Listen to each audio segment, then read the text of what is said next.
మీకు అంటే మీకు ఈ నియోజకవర్గంలో ఎవరు గెలుస్తారని మీరు అనుకుంటున్నారు? ఎందుకంటే అన్ని పార్టీల వాళ్ళు ప్రచారం చేస్తున్నారు. ఎవరు గెలుస్తారు అనుకుంటున్నారు? కాంగ్రెస్ వస్తుంది.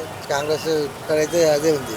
కాంగ్రెస్ సో కాంగ్రెస్ గెలిస్తే హామీలన్నీ నెరవేరుతాయన్నది మీకు నెరవేరిన హామీలన్నీ కూడా ఓకే. అండ్ మనకి ఇక్కడ ప్రచారం ఎలా సాగుతుంది? మంచిగా సాగుతుంది.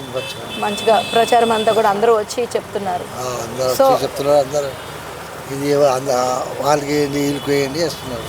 ఓకే, ఇలా వేస్తారు. అదే కాంగ్రెస్ వస్తుంది. ఇక్కడ కాంగ్రెస్ ఫుల్ ఉంది. ఓకే, ప్రచారం అయితే మంచిగా నడుస్తుంది. ఇక్కడ ప్రచారం అది బాగా జరుగుతుంది. సో మనకి అంటే ఇక్కడ ఏ పార్టీల వాళ్ళు ముఖ్యంగా ఎక్కువగా ఇక్కడ ఫోకస్ పెడుతున్నారు? ఇక అందరూ పెడుతున్నారు, అందరూ వస్తున్నారు. సో మీరు ఎవరు గెలుస్తారని మీరు అభిప్రాయపడుతున్నారు? ఇంకా నాకు తెలియదు. మీకు అంటే ఉంటుంది కదా ఏదో రమారమిగా మీరు అంత తెలియదు బిడ్డ, చెప్పి మళ్ళా మన వద్దు తెలియదు నాకు. ప్రచారం అయితే మంచిగా నడుస్తుంది. వాళ్ళు నడుస్తారు, వీళ్ళు నడుస్తారు, అందరూ అయితే బాగా నడుస్తుంది. సో అందరూ అంటున్నారు కాంగ్రెస్ గెలుస్తుంది అన్నట్టుగా అభిప్రాయపడుతున్నారు. సో మరి కాంగ్రెస్ మీకు ఇచ్చిన హామీలన్నీ నెరవేర్చినట్టేనా? నెరవేర్చారట, కొన్ని నెరవేర్చారు, కొన్ని నెరవేర్చలేరు. ఓకే. సో ఈసారి గెలిస్తే నెరవేరుతాయని మీకు నమ్మకం ఉందా? ఏమో బిడ్డ తెలియదు, ఇక ఆయన మనకు తెలియదు, ఇక అంత ఐడియా లేదు నాకు. Okay, done, thank you.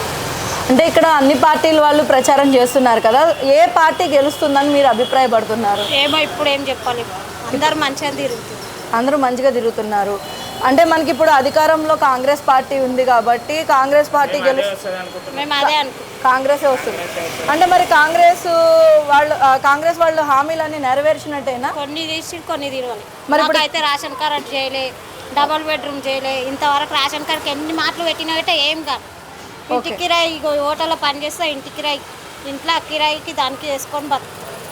మరి ఇప్పుడు గెలిస్తే మీకు నెరవేరుతాయని మీకు ఏమో చేస్తాడు అనుకుంటున్నాం నా మీరన్నా.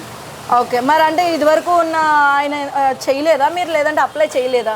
నేను అప్లై చేసినా రిజెక్షన్ అయిపోతుంది, మళ్ళీ ఏం చేయలేదు. ఇప్పుడు నవీన్ అన్న మీద భరోసా పెట్టుకున్నాను. నవీన్ యాదవ్ ఆయన భరోసా పెట్టుకున్నా. ఓకే. సో అండ్ అలానే మీకు ఇక్కడ బీఆర్ఎస్ వాళ్ళు కూడా తిరుగుతూ ఉన్నారు. ఆల్రెడీ బీఆర్ఎస్ ఇక్కడ అధికారంలో ఉండేది ఇది వరకు. మరి ఇప్పుడు బీఆర్ఎస్ కాకుండా కాంగ్రెస్ గెలుస్తుందని ఎందుకు అనుకుంటున్నారు? నవీన్ అన్నది బాగానే నడుస్తుంది, మంచి ఆయన గెలుస్తాడని గ్యారంటీ ఉంది. అప్పుడు నాకేం చేయలేదు, ఇప్పుడు ఆయన మీద నమ్మకం పెట్టుకున్నా నేనైతే. Okay, thank you. అంటే మనకి ఇక్కడ అన్ని పార్టీల వాళ్ళు ప్రచారం చేస్తున్నారు. సో ఏ పార్టీ గెలిస్తే బాగుంటుంది? కాంగ్రెస్ గెలిస్తే మంచిగా ఉంటాయి. ఓకే, ఎందుకు అంటున్నారు? ఎందుకంటే బియ్యం దొరుకుతాయి, రేషన్ కార్డులు వస్తాయి, అది వస్తాయి, అందరికీ మంచిగా ఉంటాయి, తినడానికి మంచిగా ఉంటాయి. ఏ పార్టీ వస్తే మాకు ఏం లేవు. అంటే మనకు ఆల్రెడీ బీఆర్ఎస్ ఉండింది కదా, 2 సార్లు గెలిచింది కదా, అప్పుడు ఏం జరగలేదు మీకు డెవలప్మెంట్? ఏం చేసిండు? ఓకే, ఏం చేసినాడు చెప్పు, ఏం చేయాలి? కాంగ్రెస్ గెలిస్తే నవీన్ యాదవ్ ఏమైనా చేస్తాడు, మంచి పని చేస్తాడు. ఓకే, 3-4 సంవత్సరం రేషన్ కార్డులు దొరుకుతాయి, గవర్నమెంట్ పని ఫ్రీ అయి ఉంటాయి.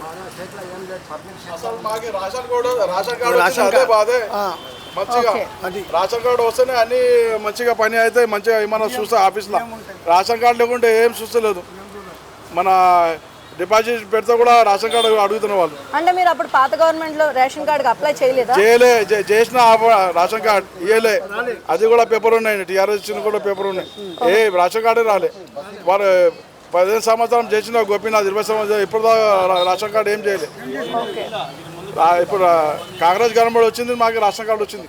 ఓకే, అదే రేషన్ కార్డు మెయిన్ మాకు, ఇంకా ఏం వద్దు, రేషన్ కార్డు మంచిగా కాంగ్రెస్ గెలుస్తాయి, ఏం భయం పడవు. కాంగ్రెస్ ఎట్లా అని గెలుస్తాయి. నవీన్ యాదవ్ చెప్పిన, నేను నిన్న వచ్చింది ఎంతమంది ఉన్నాయి, వస్తాయి చూసుకో. అరే దేవుడు